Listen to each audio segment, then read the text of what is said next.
I've worked night shifts at the local gas station on the outskirts of town for more than 3 years now.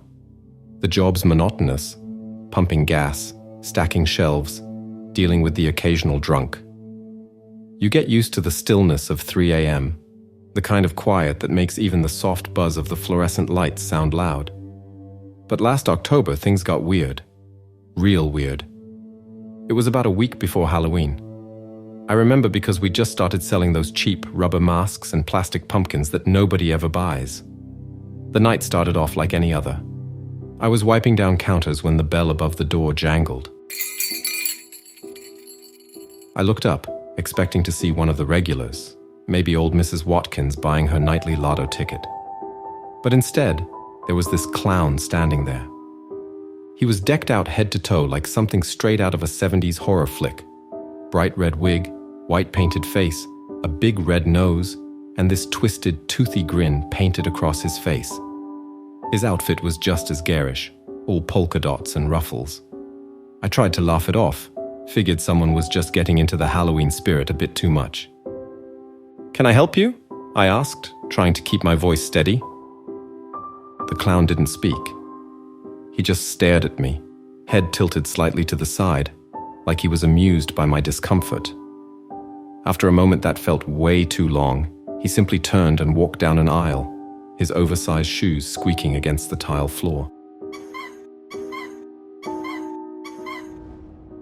I shook it off, went back to work, but kept an eye on him through the mirrors perched above the aisles. He didn't take anything, didn't even touch anything, just wandered around the store. Every time I glanced up, he was there, staring at me from a different aisle. It was creepy as hell. Finally, he came back to the counter, still silent, and dropped a candy bar down. I rang it up, my hands shaking a bit despite myself. "That'll be $1.25, I muttered. He reached into his pocket and pulled out a handful of change, dropping it onto the counter, all while never breaking eye contact. He was still staring at me when he took the candy bar and left, the bell ringing eerily as he exited. I was rattled but figured that was the end of it. I laughed it off later with a buddy over the phone, chalking it up to some local trying to spook me. But it wasn't over. The next night he came back. Same time, same silent, eerie staring. Only this time, he didn't buy anything. Just walked around, watching me, then left. This happened every night for a week. I started dreading going to work, my stomach twisting into knots each evening as the sun set. The climax came on Halloween night. I was tense all shift, jumping at every shadow. Midnight rolled around and there was no sign of the clown. I was just starting to relax, thinking maybe he'd given up, when the power went out. The entire station plunged into darkness, the only light coming from the moon streaming in through the front windows. That's when I heard it, the soft squeak of rubber soles on the floor moving through the store. I fumbled for my phone, using it as a makeshift flashlight, and that's when I saw him. He was standing at the end of one of the aisles, just outside the reach of my phone's light, that same twisted grin visible in the dim light. I was frozen, phone shaking in my hand. He took a step toward me, then another. I backed up until I hit the counter, trapped. He was almost on me when suddenly, headlights flooded the store. Someone had pulled into the station.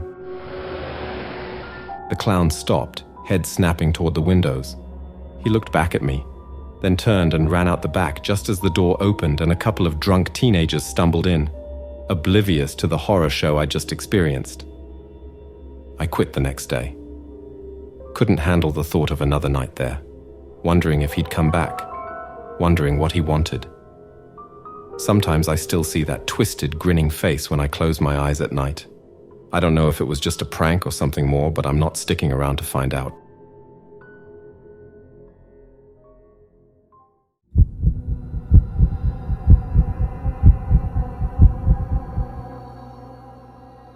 I used to work as a security guard during my college years, patrolling this old amusement park on the outskirts of town. Closed down for years, it had a reputation for being haunted, which was probably why the owners insisted on overnight security. The pay was good, the job easy enough. Just drive around in an old Jeep, make sure no one's trying to vandalize or steal stuff. Simple, right? It was late October, the air crisp with that chill that tells you winter's just around the corner. My shift started at midnight, and by the time I got there, the full moon was casting pale light over the rusting rides and dilapidated stalls. I remember pulling on my thick jacket, zipping it up to the chin as I got out of the Jeep. The park was a creepy place, even without the stories. Rides like the Ferris wheel stood silhouetted against the night sky, frozen in time, and the wind had a way of whistling through the structures, making them groan as if they were alive. The main path was lined with old game booths, their prizes long gone, leaving shadowy shelves that looked like empty eye sockets in the dark. I'd been walking the grounds for about an hour when I first heard it. Laughter.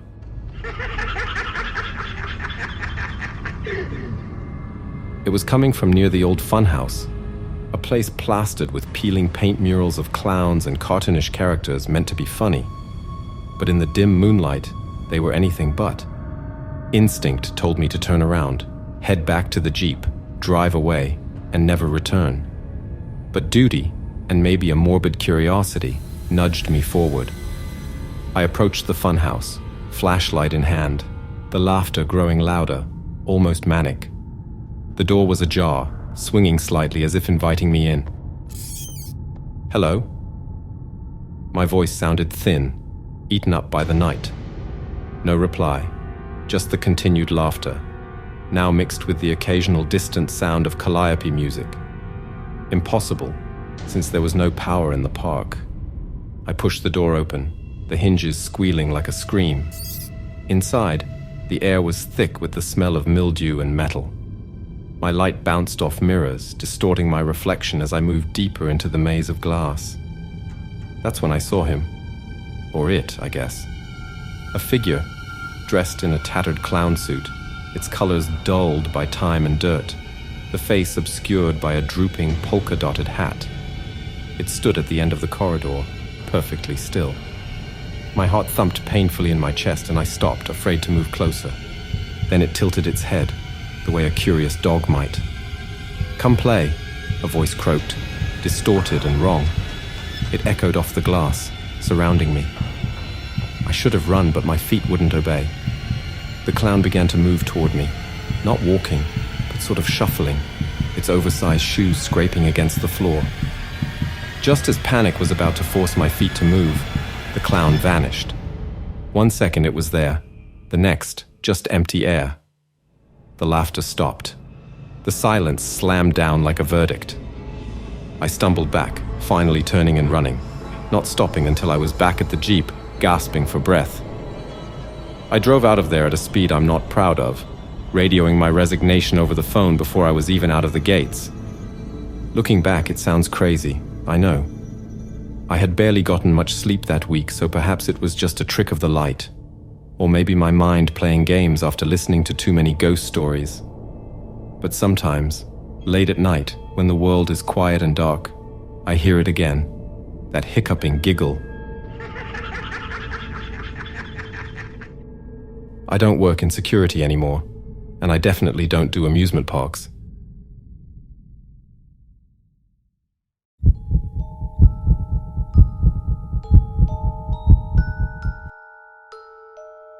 Back in 2016, you remember that whole clown craze? People dressing up, standing on street corners at night just to freak out passers-by? Well, I've got a story from that time that still sends chills down my spine whenever I think about it. It's not just one of those, someone saw a clown and got scared tales. No, this one felt too real, too close, and it happened right here in my hometown. I was in college then, living off campus with a couple of roommates. It was mid-October, and the clown reports were in full swing nationwide. We'd laugh about it, share the wildest stories we'd heard over beers in the evening. None of us really took it seriously.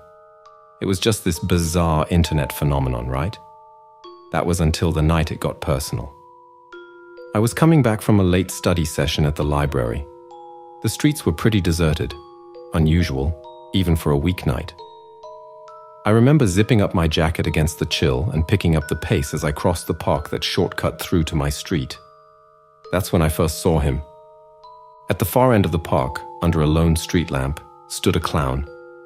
He was perfectly still, dressed in a typical garish outfit. Oversized shoes, bright red wig, face painted white with exaggerated black around the eyes and a crooked red smile that seemed to stretch too wide. But it was his sign that caught my eye. The fun's just beginning. Creepy, right? I paused, a knot forming in my stomach. This wasn't just some internet story. It was real, and it was right in front of me. He hadn't noticed me yet, or so I thought. I considered turning back, but figured I'd just walk briskly past, keep my head down, avoid eye contact. As I neared, he suddenly moved. It wasn't much, just a slow tilt of his head as he tracked my approach. I sped up, heart hammering, telling myself it was just some idiot playing pranks.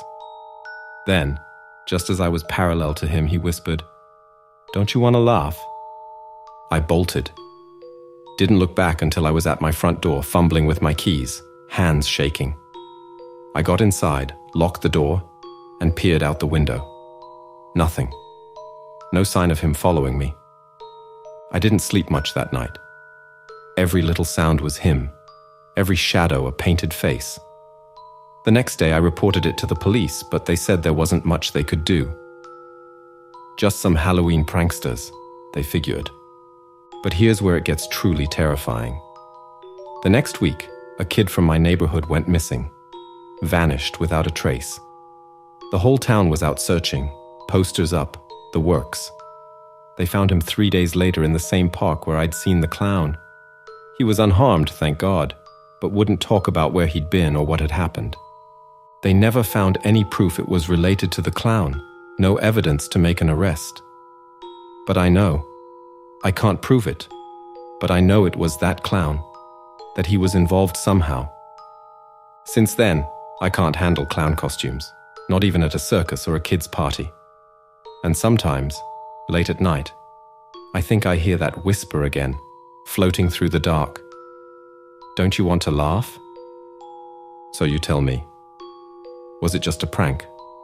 Or was it something more? Something dark and twisted hiding behind a painted smile?